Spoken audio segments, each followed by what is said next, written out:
¿Qué tal? Mi nombre es Kevin Ayala Lacriste y en esta ocasión voy a hacer una pequeña exposición acerca de las unidades de la psicología científica y sus sistemas teóricos. Será una exposición breve en la que tocaré autor, método, objeto, entre otros detalles. Soy estudiante de la FES Iztacala de la licenciatura en psicología a distancia. El funcionalismo surge en los Estados Unidos. Parte de el revisar cómo funciona la conciencia, en este caso del ser humano. Dentro de sus objetos de estudio es eso mismo, es su función, y hace referencia al cómo se desarrolla la conciencia dentro o cómo funciona con respecto al ambiente. La metodología que usaban en el funcionalismo es de forma introspectiva, era una revisión personal, no tocaban tanto la parte fisiológica.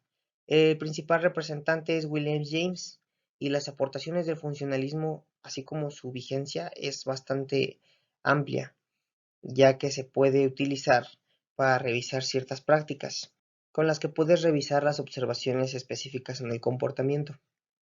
De hecho, sigue vigente el funcionalismo porque realmente ese estudio de la conciencia, del cómo funciona la conciencia, es algo muy complejo de explicar y a día de hoy no tiene una respuesta específica, ya que sí es bastante complejo.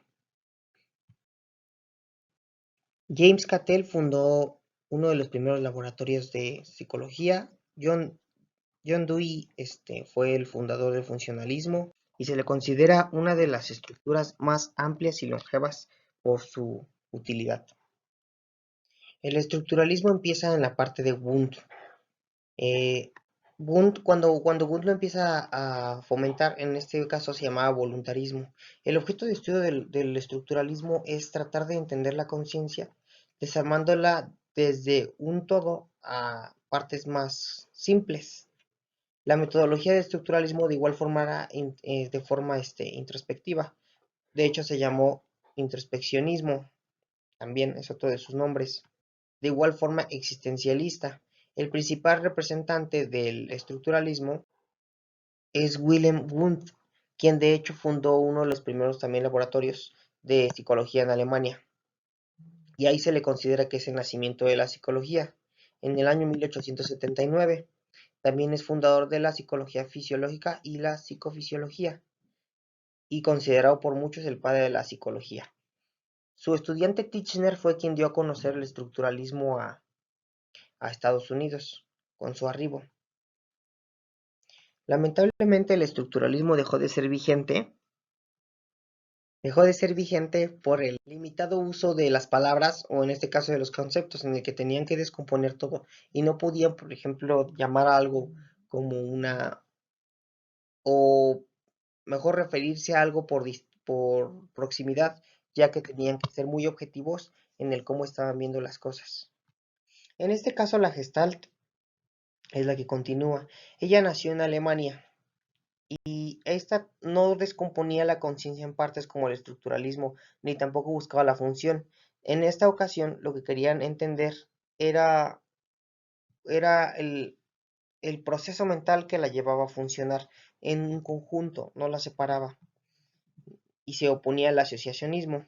No buscaba explicar qué se aprende, sino el cómo se aprendía. Y en ella misma entraba la parte de la organización entre el estímulo y la respuesta.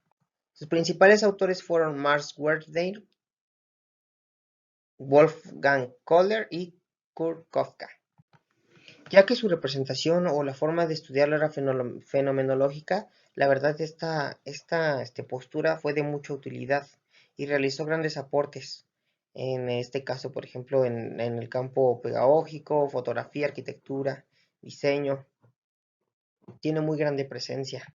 Y en este caso podemos relacionarlo a que, por ejemplo, algo que intentes tú arreglar de forma individual, sería más fácil entenderlo si lo tratas de forma general y así revisar qué es lo que ocasiona que no se pueda desenvolver en general. Esta teoría es de las más populares y esta se basa en encontrar cuál es lo que propulsa o entender el inconsciente. Tenía dos premisas principales, las cuales eran las motivaciones profundas del ser humano las cuales se encontraban en el inconsciente, y las motivaciones fundamentales, que muchas veces eran de carácter sexual o de una relación sexual. Se dividía generalmente en el consciente, preconsciente e inconsciente, los cuales decían que el consciente, que solo somos conscientes de cierta cantidad de pensamientos; el preconsciente especificaba que el principal motor de la conducta contiene instintos, deseos y anhelos que motivan una conducta que a veces no podemos controlar o ver incluso, que sería pues entre inconsciente y no. Y la inconsciente es ya algo que contiene recuerdos, entre otras eh, posturas. Realmente esta teoría fue desvalidada hasta cierto punto porque no está hecho secciones el cerebro es un conjunto de todo, entonces al querer partirlo sería falso, pues por ejemplo la memoria se presenta en todo el cerebro, no en una parte específica. A pesar de que algunas partes del cerebro sí influyen de otra forma directa, si tú quitases esas partes, aún así existen ciertos recuerdos o existe la memoria. Entonces por eso no se puede dividir de tal forma. Sus métodos eran bastante dispersos, entonces dentro de ello era el catártico, uno de asociación libre y el de análisis de los sueños. Eran dentro de las tres separaciones que tenía. Su principal representante era Sigmund Freud, es uno de los principales. A pesar de la poca veracidad, o en este caso la influencia que cargó, sí fue útil y se tomó también de postura para la crianza, educación o incluso publicidad de movimientos sociales de aquella época. Incluso apoyó en la creación del feminismo, según un autor. En la reflexología, su principal representante fue Sechenov, aunque Pavlov también fue partícipe de esto. El objeto de estudio de la reflexología ya empieza con la conducta. Sechenov no separaba la conciencia de la conducta, pero Pavlov sí. La metodología de ella era experimental. Eh, ya era de una parte fisiológica completamente.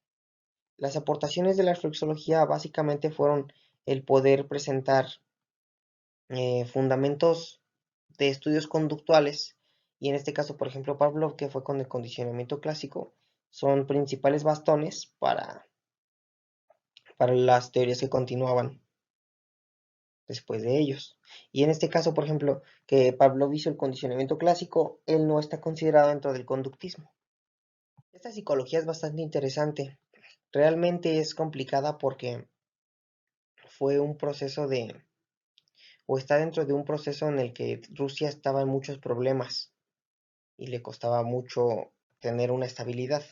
Por eso es bastante extraña. A Lenin le pareció bastante agradable la postura que tomaba Vygotsky con respecto a Marx, y fue cuando empezó con ella. Su metodología era también de forma experimental y su objeto de estudio de igual forma era la conducta. Igual tomaba un poco a la conciencia, pero ya no igual de fuerte. Su principal representante fue Vygotsky y tuvo bastantes estudiantes y demás postulados que continuaron con ella. Fue lamentablemente desaprobada en 1936, pero aportó grandes estudios a la conducta. Por último tenemos al conductismo, en el cual ya tiene diferentes postulados. Uno de ellos en el conductismo, o de los primeritos que empezaron, fue Thorndike, y tenía leyes principales, y Watson también, que fue el que lo acompañó. Aquí ya había reacciones y demás. Watson fue uno de los que hizo el experimento del pequeño Albert, y la verdad es uno de los peores experimentos jamás realizados en la psicología, y gracias a ello creo que se empezó a meter la ética. La metodología del conductismo de igual forma era completamente experimental, y su objeto de estudio era la conducta, respectiva a que la personalidad era modificada completamente por el ambiente. Como conclusiones, la verdad es que este formato es muy corto para poder explicar el ensayo completo que se hizo al respecto.